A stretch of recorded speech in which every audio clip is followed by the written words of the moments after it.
Hi guys, and welcome to yet another wrap up. This is the 5th one of this year. That kind of hurts a little bit, honestly. Like, how are we this far into the year already? It's, to me, mentally, it feels like it's maybe like March, but no, we're done with May. We're now in June. So let's do my May wrap up really quick, shall we? First, let's do a little bit of statistics. I read 18 books this month for a total of 106 books so far this year, which is crazy, I know, but 90% of them, not 90, about 70% of them are audiobooks that I listen to while I'm at work, so I'm not like physically reading each one of these books, which would take me forever, but I'm blessed with a lot of downtime to listen to books. So my average rating this month was 4.24 stars, and I had a total of 14 new books, 4 rereads, and then of my 5 stars, I had 2 new 5 stars and 2 reread 5 stars. Also on my TBR, I managed to finish all but 1 book, which I am calling win because I had 2 classics on my TBR this month, and so I ended up reading The Scarlet Letter instead of The Prince and the Pauper, which I'm still going to get to The Prince and the Pauper at some point, just not right now, obviously. We started this month off strong by finishing Powerful by Lauren Roberts. I've been like kind of listening to that in the car for a lot of April, but I think we finished it like the 2nd day of May or something like that. I ended up giving that 3 stars because I would have liked it so much more if it, I don't even know, like maybe if it was just part of Powerless, I mean, I don't know. Anyway, meh, that book has swearing and tons of violence in it, by the way, so just be forewarned. That whole series has swearing and violence in it. Then I reread Mistress Pat by Ella Montgomery, 5 stars again. Obviously, this is the 2nd book in the duology, so this is the last book. The first one is Pat of Silverbush, and this is the 2nd one, and it follows a girl who just loves her house. She just loves her house. She loves living in her house. She loves everything about her house. She doesn't want anything to ever change, which I feel in my soul. And it just is wonderful. And the tension in this book is so interesting because in most other books, the main character has something that they want to achieve, right? In this book, she just doesn't want anything to ever happen, which is so interesting. And I just love this series. And I love like almost the psychology.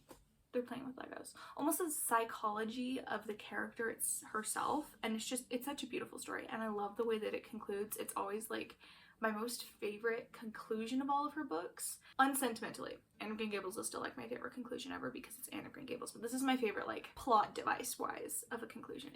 I really recommend that series. Then we start my Brandon Sanderson audiobook listening time, and I read a bunch of his novellas that I've never listened to before. So the first one I listened to was the original by Brandon Sanderson, and I ended up giving this one 4.5 stars mainly because it was short. Like it was like a 4-hour audiobook or something, and I was listening to it at work on double speed, so it ended up being like 2-ish hours for me. And so the story itself didn't feel quite long enough for me to be immersed in the world, but I knew going into it was going to be a short book, but it felt shorter than it could have been. I feel like if he turned it into a full book, I would have been so interested, because like the premise of the series is you have the main character and then you have the main character's actual person, because the main character is a doppelganger of a person. And so the premise is she comes alive, she's like, who am I? Why can't I remember my memories? And this isn't like a science fiction world where I was gonna say something about another series, but you guys have probably also never read that series, but it's similar to a series by Dan Wells where you have like a thing implanted in your mind where you can see the world in a different way, like interactively, like there's a computer in your brain that interacts with the world. So in this world, she is a doppelganger, and so she's not able to use her mind computer for anything other than what the government tells her to do, because the government told her that, hey, I think they call her your original killed her husband. So we need you to go figure out what happened, go find her, bring her back to justice. And she's like, absolutely not. There's no way that my original killed her husband. I love my husband. Like, what is going on? And it's interesting because she has the same memories as her original, but she is a doppelganger. So you have to deal with that kind of the morality in her brain of that. And then there's a lot of really interesting psychological and I think technological ideas going on about like technology and the way that if the world advanced to this space would it even be better.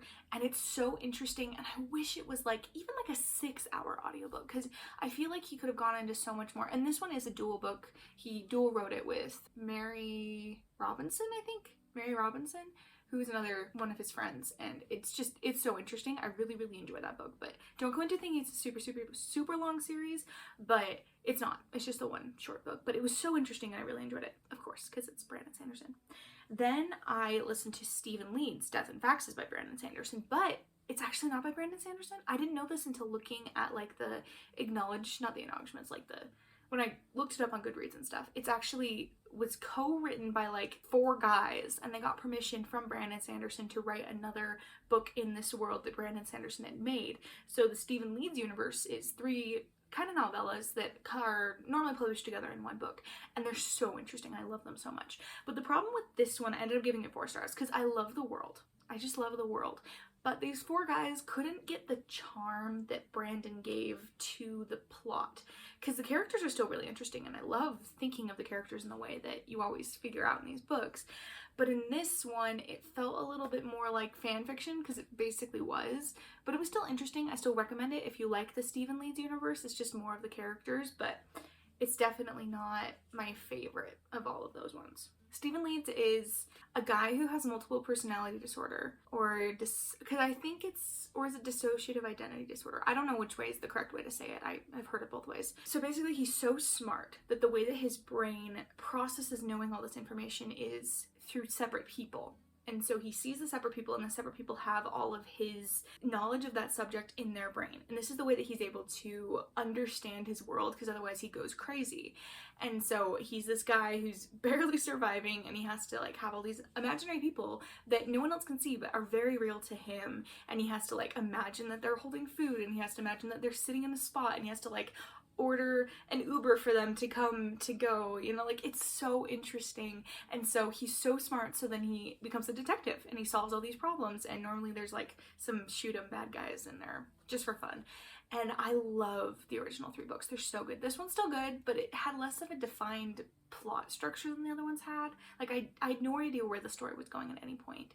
But it's still good. Then I read Redemption and I read Awakening and then Redemption by Brandon Sanderson. And these are novellas set in some video game universe world that they like paid him to write a story, or Brandon Sanderson like, I can write a story for you if you pay me something like. But they're canon in the story of the video game. I don't remember what the video game is anymore. But the first book happens after the first game but before the second, and then the second book happens after the second game but before the third game. And so to understand what happens in between these 2 books, you have to play the game or look up the summary on Wikipedia, like I did, because you can't play the game anymore. It used to be a mobile phone game apparently, and it's gone. It's off the Play Store, so the only way you can experience the full story is by looking up the Wikipedia pages, because even after the second book, you have to look at the Wikipedia page for the plot of the 3rd book to figure out what happens. And so it's interesting, like, it's Brandon Sanderson, I love his writing, but it just, to me, it didn't matter because I didn't know these people. It kind of goes in assuming you've already played the game and you already know the world and understand it, which I didn't. And I liked it, but I didn't love it. So the first book I gave 4 stars because the way it sets up is really interesting, and I like the plot and the story and the idea. But then I give the second book 3.75 stars because it kind of just drops you in the middle of this world after events that you haven't read and you don't know what's going on and why they ended up in this predicament. And then it ends with a cliffhanger because it's setting up for the 3rd game. So then it feels unresolved. But the first book itself, really good. I really recommend the first book. It was very interesting. I don't know. I feel like if Brandon had written out the plot of the end and stuck it in as like an addendum to the book or something like that, that would have been really interesting. Like just saying really quickly, like, this is what happened previously, or like, this is what you missed on Glee, or this is what you'll see on Glee if you play the game, you know, something like that. It would have made it feel more conclusive, but it was interesting. I read The Tides of Time by Sarah M. Eden, and let me just say, I put off this book 4 months. This came out like April, I think. And so I put it at the beginning of April. And so I put it off all through April, all through May. And then I finally it came out March. It was months. And so I finally got my hands on it, and it was so good. I think I put it off because this book, when I went into it, I knew nothing because I try not to read like the backs of books and stuff because I hate spoiling things for myself. But it follows a girl who's escaping from France, and this is during the French Revolution, so you have the guillotine and Robespierre and that sort of a thing, and she was someone who helped get the people out of the country and help them flee and escape. And so at this point, I think she saved 82 people, something like that, some like really big number, really impressive. And so she was finally compromised. The person who's been chasing her found her, and so she's like, I gotta get these people out of here, I gotta get out of here. And as she's escaping, she manages to get away, and then she gets on a boat, and then she falls into the water, and then green lightning crackles in the sky, and then she emerges in a totally different time. Like, she goes from like 1793 to 1873 England. And then there's a love story, and it's wonderful, and it's so good. Like, when I went into this book, I had no idea what I was going in for. But of course, Sarah Meaden wove her wonderful, beautiful, magical charm through these characters, and it just was wonderful. Although I have to say, I hate the cover so much. It does not tell you what the book is about. I guess it's trying to show different time periods, but it just does not hit. So I recommend different covers because this does not make me want to read the book. I think that's partially the reason why I didn't read the book. Also, it looks AI generated, and I don't like AI generated art. So if it is AI generated art, whatever. And if it's not, I'm sorry to whoever the artist is. I love this book. It was so good. I ended up giving it 4.75 stars because it was setting up for the rest of this universe, because there's gonna be more books following this time traveling water, and it is so interesting and I really recommend it. I'm not a big time travel girly, but this was just interesting enough for me to understand and just complicated enough to not be boring, and I appreciate that quite a lot. And I'm excited for the second book, which comes out I think November this year, which I'm ecstatic about. Then I also read another one of my highly anticipated reads, which was A Proper Facade by Esther Hatch. This is the fourth book in a series called the Proper Scandals series, Proper Scandals series, and they are just so funny to me because a lot of Regency romances, I love Regency romances. Like, Sarah Meaden, she writes a ton of them, and I love them, mostly because you get to the point where you understand the family, because hers has 2 consecutive family lines that merge, and then you get the parents, and then you have the children at this point, and it's just so good. Makes me cry every time I see a character that I've read before in a book, because they're my friends now and I know them. But the problem with a lot of Regency romances is the fact that you can get away with more sensual stuff without it being technically sex, because in that time, if you held hands with someone, it was being highly provocative. And so a lot of the books to me feel just like someone wanted to write a very sensual novel and then didn't want to actually write the sensual stuff, and so they make the touching and the eyes and everything just be so fluttery, which drives me insane. Does not happen in these books. Reason why I love her. But this series does that. But it's not annoying, and it's never happened to me before. I've read so many of these books, and 90% of the time if I read a new author and I'm like, I am so sick of this, I'm not reading this anymore. Like, don't ever go back and read their stuff. But this book, the first book, drew me in because it's so funny, because the whole premise of this series is that they're scandals. Like, they're meant to be scandalous books, and so the author kind of plays into that by making it a scandal but not a scandal, because they have to do this and it's not just for a scandal's sake, and it's so funny. And this book specifically follows, oh, what was the plot? Guys, I read so many books because it had that scene and had that scene. I'm gonna be honest, I completely forgot the entire plot, but I loved it. I gave it 4.5 stars, and at one point it was a 5-star, and then I realized it wasn't really a 5-star, so I had to like drop it down a little bit. But I can't even remember the plot. I don't remember. I binge read it in like 3 days because I got no, this one I didn't get a skip the line copy for, but the second it came in, I was so happy because I was so ready to read this book, because on Libby I had already got it like come through once, and because I was waiting in line for like 3-4 months for it, and then I finally got it through, and then Libby glitched, so I couldn't download it, because like I said yes, I want the book, and then it glitched, and then it said download the book, and then it said you can't download the book because you haven't requested I don't know, it was like this whole glitch. So then I had to return it to make it stop glitching, because there was no other way I could do it, so I had to wait another 2 months for it to come around, and then I finally got it, and so I voraciously read it within a day and a half, and it was so good. And I don't remember the plot, but I do recommend the series, so yay. I read the 4th book in my Fablehaven reread. This is Secrets of the Dragon Sanctuary by Brandon Mull, and the dust jacket is gone. Who knows where. This is my family copy. And I ended up rating this one 4.5 stars, because I do enjoy the series, and the nostalgia is getting to me, but Kendra's getting on my nerves because she never does anything wrong. And that's not even a spoiler, because that's her character. But it just got on my nerves, because I remember when I was reading, I'm like, yeah, Kendra, she's amazing. But she's like the Bella of a fantasy scenario where you can just put yourself into the character, because she does nothing wrong and she has basically no personality besides liking to read books, do schoolwork, and not want her little brother to get in trouble. That was me when I was younger. So she's starting to get my nerves. But the rest of the series, so good. And I'm excited for Dragon Watch because I have one more book one more book of Fable Haven before I can get to Dragon Watch, and I can finally read Dragon Watch, and I can finally say I've read Dragon Watch, and then that can be the one series from my childhood that I can leave in the past, and I don't have to think about it as much anymore and be like, oh, I should read that series. I'm excited for the relief of finally having read it. But this one is good. I can't really tell you much about it because it is the fourth in a series, but I recommend the series, especially if you're in grade school or middle school, and even high school. That's like good vibes for these books, but the youngest I'd say was probably like 10-ish for the series. Then I listened to Too Fuzzy, Too Furious by Shannon Hale. This is the second book in her Squirrel Girl series, and I ended up rating it 4 stars.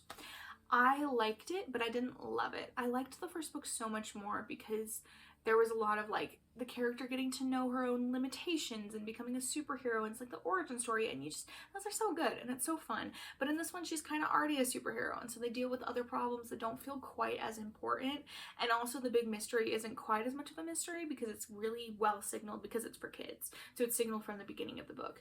And so even though I love Shannon Hale and it still is written well, it wasn't as good as the first one, so 4 stars. Then I read The Scarlet Letter by Nathaniel Hawthorne, and I gave this 4 stars because I hated the messaging in this book so much. It was so weird because it's about, like, if you've read The Scarlet Letter, you know what this is about. You know why I don't really understand it.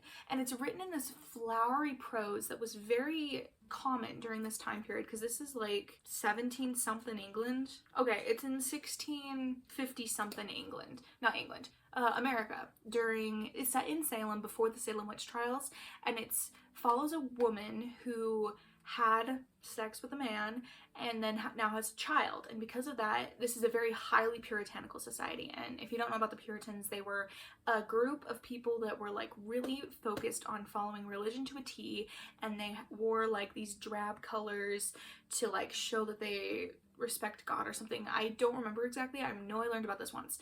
And they were a very religious society, and so to do something against the commandments in their eyes was absolutely horrible, the worst thing you could possibly do. So she was shamed publicly by having to wear a embroidered scarlet letter on her clothes all the time, constantly. And the interesting thing about this book is the entire time I read it, I had no idea where it was going. No idea. And the ending was so interesting. Hester had been punished the whole book long by her community, by her own child, by her own heart, and yeah, it turns into this wanting to escape it, because you shouldn't do that to people. You shouldn't tell people and banish them from your society but still refuse to let them leave the society because they did something wrong once in their life when she was like 20. That is not grace, that's not forgiveness, that's not repentance. And this book, I didn't like it, but I was so intrigued by it, so we got 4 stars. Anyway, I could rant, and then there's the line in Taylor Swift's songs, not You Belong With Me, Love Story, where she's like, 'cause you were Romeo, I was a scarlet letter, and my daddy said stay away from Juliet. You know, that hit me so hard, because I'm like, okay, Romeo and Juliet, it's warring factions, right? But saying that she was the scarlet letter means that she had done something totally horribly horrible, and her dad was warning him away from her. I don't think Taylor Swift knew what that meant when she wrote that lyric, but it was interesting to me to finally understand this book and understand that lyric in a way that I think it wasn't supposed to be meant. Anyway, let's keep talking about books, shall we? I've ranted about this classic that is, no one likes it, for good reason. Then I I started this book years ago, Under the Lilacs by Louisa May Alcott, and I wanted to read this book literally under a lilac bush, but by the time I started reading it, it was already, they were all dead. All the lilacs were dead. So that was sad, but we can read it some other year, Under Lilacs. But I ended up giving this one 4.5 stars because I love Louisa May Alcott. She wrote, Little Women. She wrote Little Women, and I read most of her other books, and I love them. They're so good. I love her writing style. But this one was a little bit too young. It was definitely meant for like middle school-ish age people, and back then children read books that were much more toned down, so it might have been meant for like just younger than my age, but like back then, but it was a little bit too young for me, but I still loved it, and I'm glad I read it. It follows 2 little girls who find a ragamuffin boy who ran away from the circus because his dad died, and basically him trying to re-assimilate with normal society and get an education, and like it follows the style that she has where it's just a bunch of adventures, and along the way they slowly learn and change and grow until there's the ending that's good at the end. It's not quite as good as Little Women to me, but nothing ever will be. Then I read The King's Traitor by Jeff Wheeler. I ended up rating this one 5 stars because you read 2 books up until this point with this character. One when he's like 6 years old, one when he's 16, 17, and this one when he's like 24. So it time jumps a bit. And this book, you finally get to see him fall in love and get married. No, he doesn't actually end up getting married in this book. You get to see him fall in love, and it's just so sweet. And then it ends this really big conflict that you've had for the past 2 books. It ends in this book, and it's so interesting because the author, I think his ideas on loyalty are based a lot on the old ideas in medieval kind of society with King Arthur and that sort of a thing. And so it's very interesting to see that pop up in these books specifically because they are based on King Arthur and those legends. I can't tell you nothing about this book because it is a 3rd book in a series and I'd be ruining a fair amount if I told you anything that happens. But I do really love this book and I recommend the series. I have 3 more to read and I think I'm going to read another one. Yeah, I'm going to read another one probably next month and I'm excited about it, and I'm excited to finish this series finally because it's been one of those series I've wanted to read for years and years at this point. Then I finally started my Emily of New Moon reread, which I've been waiting to finish until after I read Mistress Pat, which I finished earlier this month if you remember. I'm excited to finish my reread because I only read this book and I love this series so much. So this one is not quite Anne of Green Gables, but it's very similar with an orphan who goes to live with her great aunt and then her aunt and then her 2 aunts and then her cousin at this house, and she falls in love with the house and she goes to school and she's a writer like Anne, and she meets friends. And the interesting thing about this series is she has a much more fractious, what's the word, fraction, whatever that word where they fight a lot with her friends than Anne of Green Gables does, and it's very interesting to see in this book. And she also has a different personality, obviously. I love Emily. She's such an interesting soul to be in, to read. I'm excited to finish the series, but 5 stars. Then I read Hero by Aleph Lecontis.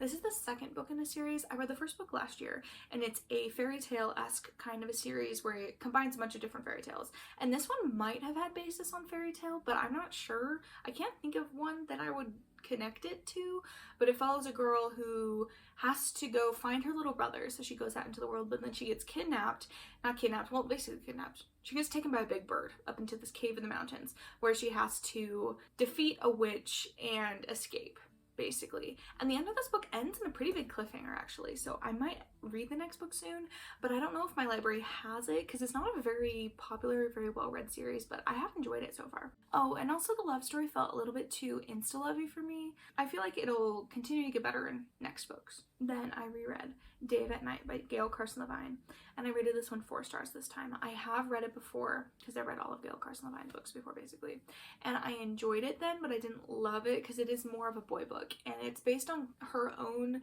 experiences with the death of her parents and how sad that made her feel. According to this one thing I read, I think it was in one of her writing books actually, where she was talking about revisions.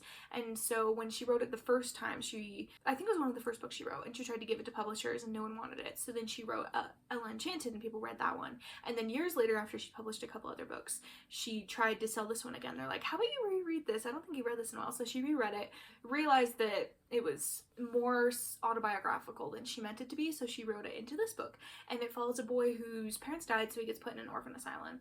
And then his father's carving that his brother had given him when they got separated got taken by the institution manager, head task manager guy, and his name is Mr. Doom, or Mr. Boom, but they call him Mr. Doom, something like that.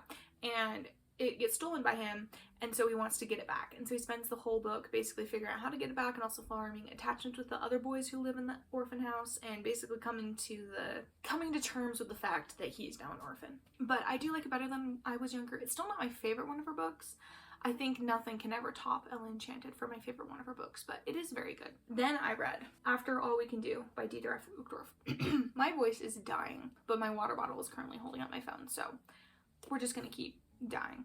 I rated this one 5 stars because I did really enjoy it. I used to not rate nonfiction, but I saw a really interesting comment on someone's YouTube video that said that they don't rate books, nonfiction books, if they didn't enjoy them, but they do rate them if they did enjoy them because the ratings really help the authors. And so I ended up rating this one 5 stars because it's based on one of my favorite conference talks by Dieter Uchtdorf, and it just expands upon it. I think it's based on like 2 or 3 of my favorite ones by him, and it's really short. I think it was only like, yeah, it's only like 120 pages, and it's huge print, but I really liked it, and I definitely think I'll go back and reread it.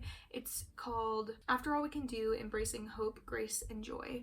And so these are things that, you know, are kind of hard when you're feeling kind of stuck in a time in your life, and so it's stuff that I really was thinking about last year, so it's really nice to have a book version of this talk that I really enjoy. And then finally, I read The Duchess Contract by Samantha Hastings, and I ended up rating it 2.75 stars because boy was it entertaining, but it was mostly entertaining because it felt like poorly written fan fiction where she was writing a romance. It's set in some nebulous time period in Europe, and so it included wigs, but then it also included manufactured perfume plants, which I'm pretty sure didn't really do at the same time, and then it had an achronistic, I don't know what that word is, different like things going on, and it was funny mostly because I was like, what in the world is going to happen next, because they fall in love so quickly and they get married so quickly, and the entire book was 98 pages long, and every single page something happened without fail, and it was very interesting. I would not recommend it, but it was a fun read for sure. And that one was a book by an author I really do enjoy a couple of her books, but I think some of her newer books that she could come out with, and that one's a later book in her. Earlier book in her, it's not discography if it's books, history. So that is all the books that I read in May, and I'm so glad that I'm done talking about it because my voice hurts, but I enjoyed these quite a lot actually. I forgot the last couple videos, I forgot to stack them all up and show you what the pile looks like, which is just horrible of me. I'm so sorry. Ta-da! I read so many books this month, and yet it still feels like I didn't read very much because I read so many books the last couple months that just reading like 18 books feels like, oh, I only read 18 books, because I think I read 25 in like February or something like that, which to be honest kind of wore me out. So I'm taking a break in June, and I'm just going to read whatever I want to read. I'm going to focus more on mood reading rather than following a TBR, so we'll see how that works. But thank you for coming along with me, and hopefully I will read tons of books that I can talk to you about in June, and if not, who cares? I will see you next video, which literally I have no idea. I have no idea when any of these are coming out, but you'll see. You'll see before I do, probably. Goodbye.